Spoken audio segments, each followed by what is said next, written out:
Hello everyone, in this video, I'll be translating and summarizing the latest Urdu broadcast by Moeed Pirzada to make it accessible for our English-speaking audience. Let's go through the key developments and insights in Moeed Pirzada's words. At the moment I am speaking just a few thousand kilometers away from Pakistan, in the east of Saudi Arabia, on the eastern border of Saudi Arabia, in the capital city of the tiny republic and state of Qatar, Doha. A very important summit meeting of the Arab world and the Muslim world is beginning. This summit has two parts. On Sunday, the ministerial level meeting is taking place, where the foreign ministers of the Muslim and Arab world will discuss the attack that Israel carried out in Doha on September 9th, and they will finalize their discussions, their recommendations, and their proposals. Then, on Monday, the leadership of the Muslim and Arab world will finalize this consensus and decide what response to give against Israel. Why is this summit so important? And why is it different from the OIC summit? I will share the details of this with you. I will try to explain that this is a different moment in the history of the Middle East. But before I go into those details, I want to recall my previous vlog, in which I discussed two columns by Hafizullah Niazi, successor of Imran Khan, and Prime Minister Alima Khan. I made a video on those, and I received very detailed feedback from across the world. This feedback was of two kinds. The first type of feedback came from people who maintain connections with Pakistan's premier intelligence agency, the ISI, and who are in regular contact with them. According to them, the information is that for several weeks Pakistan's premier intelligence agency has launched a project. The purpose of this project is to target Miss Alima Khan, to make her suspicious, and to create doubts that Alima wants to emerge as a leader in place of Imran Khan. As part of this project, many leaders of Pakistan Tehreek-e-Insaf, party workers, social media activists, and some women leaders of secondary rank have also been recruited. The second type of feedback I received came from political observers and people connected with politics. Their point of view is that the reason Alima Khan and Imran Khan's sisters have received such visibility and space is because after the successive attacks from Pakistan's premier intelligence agency, Tehreek-e-Insaf became scattered and fell into chaos. There was no leadership left to take positions daily or weekly on behalf of Imran Khan. In this situation, it was Alima Khan and Imran Khan's sisters who provided leadership regarding his release. It is due to their constant efforts every day that Imran Khan's message continues to come out. These were the two perspectives of the feedback that I wanted to share with you. Now, let us leap again and return to Doha, the capital city of Qatar. As I explained earlier, today is the foreign ministers' meeting, the ministerial level, in which foreign ministers from more than 40 Muslim countries, including Pakistan, are participating. Pakistan's Ishaq Dar is also present there. Turkey's Hakan Fidan, their foreign minister, is present. Saudi Arabia's Prince Faisal bin Farhan is present. Egypt's foreign minister is present. Indonesia's is present. Malaysia's is present. Iran's is present. Morocco's foreign minister is present. All foreign ministers of Muslim countries are here making recommendations. Then the next day the heads of state will participate. There will be representation from the heads of state of more than 40 countries. But if I mention the most important figures in the top gallery, then, of course, the Emir of Qatar, Sheikh Tamim bin Hamad, will welcome everyone as host. Beyond him, the two most important personalities are Saudi Arabia's Crown Prince and Deputy Prime Minister, or Prime Minister Mohammed bin Salman, MBS himself, and from the United Arab Emirates, the most impressive and important personality, Mohammed bin Zayed Al Nahyan, MBZ. He is very active in this matter. In addition, among the leaders of great importance, Iran's President Moeed Pirzada will be there. It is said that Turkey's President Recep Tayyip Erdogan will also be present. Egypt's President Abdel Fattah el-Sisi is expected to be there. Similarly, the Prime Minister of Malaysia will be there, the President of Indonesia will be there, the Prime Minister of Iraq will be there. And the purpose is to formulate a response to the very blunt, blatant Israeli attack carried out on September 9th, 2025 in Doha, aimed at decapitating the leadership of Hamas. In that attack, 6 people were killed. Though it is reported that Hamas's principal leadership survived, a response must be formulated. So this is an overview of the situation. First, let us understand what the GCC, or Gulf Cooperation Council, is. It is a security and economic club, an arrangement, a system that came into existence in 1981. It has 6 members. The largest is Saudi Arabia, then the UAE, then Kuwait, then Qatar, then Bahrain, and then Oman. Let us look at their populations. Saudi Arabia is the largest, with about 37 million people. The UAE has about 10 million. Kuwait has about 5 million. Qatar has about 2.7 to 2.8 million. Bahrain has 1.5 million. Oman has about 5 million. But the characteristics of these populations are unusual. Most of their residents are not citizens. These countries are unique in the world. Their own citizens are few, while huge numbers of foreign guest workers and experts from India, Pakistan, Bangladesh, the Philippines and Egypt live there. In Saudi Arabia, about 58 to 60% are Saudis, with 40 to 42% foreigners. In the UAE, locals are only 12%. In Kuwait, locals are 31%, so 70% are foreign workers. In Qatar, only 10% are Qataris, meaning around 280,000 to 300,000. In Bahrain, 46% are locals. In Oman, 57% are locals.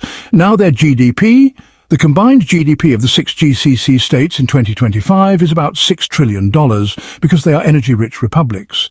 Compare that to Pakistan's GDP of $350 to $400 billion. This shows how rich these economies are. Another important characteristic: their security arrangements are largely in America's hands. There are American bases in the region, and the equipment, Air Force, Navy, all American-made. There are 19 American bases in the region, in Bahrain, in Kuwait, in Qatar, with Al Udeid, the biggest US airbase in the region, in the UAE, and 5 in Jordan. Before the Abraham Accords in 2020, only 4 Muslim states had diplomatic relations with Israel, Turkey, Jordan, Egypt, since the Camp David Agreement, and Kosovo. In 2020, big changes came as the United Arab Emirates, Bahrain, Morocco and Sudan established relations with Israel. So today, 8 Muslim states have diplomatic, cultural and economic ties with Israel. Israel's strategic goal behind the Abraham Accords was really to secure political legitimacy from Arab states, especially from the Gulf Cooperation Council, to ensure Israel's long-term survival in the region. Economically too, it's quite significant. Israel's GDP is somewhere between $560 and $580 billion, while the combined GDP of the GCC is a whopping $6 trillion. Israel has technology and the GCC has resources, so economically it just makes sense. In this context comes the big question: was Prime Minister Netanyahu's September 9, 2025 airstrike in Doha to decapitate Hamas leadership a brilliant masterstroke, or was it perhaps a blunder? Now, I have given you the excuses and background, but the strategic goals of Netanyahu, as they appear to us, were of 3 kinds. First goal: Netanyahu wanted to send a clear message that he does not want a ceasefire in Gaza. Since January, when Donald Trump's government came to power in the United States, several proposals for a ceasefire came forward, hammered out by the Qataris, Egyptians, and sometimes even with Turkish involvement. But each time, the proposal collapsed because Israel found fault in it. This attack has made it clear that the team assembled to finalize a ceasefire document with Israel, including Qatar's Prime Minister Mohammed bin Abdulrahman Al Thani, who openly told CNN and other media that Qatar had put heavy pressure on Hamas, and Hamas was ready to sign some kind of ceasefire, was sabotaged by Netanyahu. Netanyahu knew about this, and he did not want a ceasefire. He killed off all prospects for one. Second goal: Netanyahu wanted to reject the 2-state solution outright. Within the 24 hours of this attack, he signed documents to begin a new illegal Israeli settlement in the West Bank, declaring, "There will not be a 2-state solution. This is our land, our culture, our history." Third goal: Netanyahu wanted to prove Israel's strategic supremacy over the entire Arab world, showing that the Israeli Air Force can really very easily strike inside any Arab capital city. How was this attack carried out? That is very interesting. Many Pakistanis, like a military analyst with the Twitter handle Thomas Keith and others, claimed that Israeli jets came through Saudi airspace to strike Qatar. But Israeli newspapers and the Wall Street Journal's story with maps explain otherwise. Israeli aircraft did not pass through Saudi airspace. Instead, they flew out of Israel's narrow strip of land, entered the Red Sea, near the area around Jeddah port and city, and from there, American-supplied Israeli F-35 jets fired ballistic missiles toward Doha. Those missiles travelled 1,500 miles across Saudi territory and airspace, but the Israeli jets themselves never entered. This was how the attack was conducted. Now, US President Donald Trump has been offering explanations. He even made a strange post on Truth Social. But overall, his position has been, what happened was wrong. It should not have happened. Qatar is our ally. This will not happen again. We will ensure it. At the same time, he said Hamas is a worthy target, using the snake analogy that wherever you find a snake, you must kill it. That is his position. Killing Hamas is a sacred duty. This same position was echoed by the US ambassador to the United Nations. But overall, Trump's stance is that this should not have happened. For the US military, this is honestly a huge embarrassment. Even if Trump gave Netanyahu some permissibility, and, serious analysts believe so, the US military establishment, especially CENTCOM, which is responsible for this region, finds this deeply embarrassing. Their biggest airbase in the region, Al Udeid, is right there in Qatar. These 19 American bases exist in these Arab states to guarantee their security. And yet guarantees collapsed. The entire security paradigm in which these states have spent trillions of dollars and buy billions in arms annually has been upset. Just this year alone, Saudi Arabia, the UAE and Qatar pledged investments of about $3 trillion in the US under Trump in exchange for security guarantees. And now, well, the whole paradigm is shaken. Now note something interesting. In Pakistan's English newspaper Express Tribune, a headline today carried a photo of Marco Rubio, US Secretary of State and National Security Advisor, and Pakistan's Foreign Minister Ishaq Dar. The headline said Marco Rubio spoke with Dar on the phone about mutual interests and regional matters. This is honestly unfortunate. Perhaps today's Express Tribune editors are incompetent or under heavy pressure, because simply publishing that headline without context is misleading. It gives the impression that Dar spoke with the US Secretary of State about Pakistan specifically. But international reporting, including Reuters, shows that Rubio was tasked to call all important Muslim countries before the Doha summit to cool them down. On Saturday night, Rubio left the US for Israel. At the airport, he gave comments saying US-Israel ties won't break, but a very strange situation has developed. He said, "What has happened, has happened. Now we must see the implications and what to do going forward." Reports also suggest that the US will try to get concessions from Israel on illegal settlements to pacify Arabs, the fundamental US goal. At a time when Arab and Muslim states are gathering in Doha to take a joint position on Monday, America wants Israel and Netanyahu to show some conciliatory gestures to weaken the Arabs' resolve. There is great tension in Washington, Tel Aviv and Jerusalem. What if Arabs unite strongly this time? Now, what can Arabs do?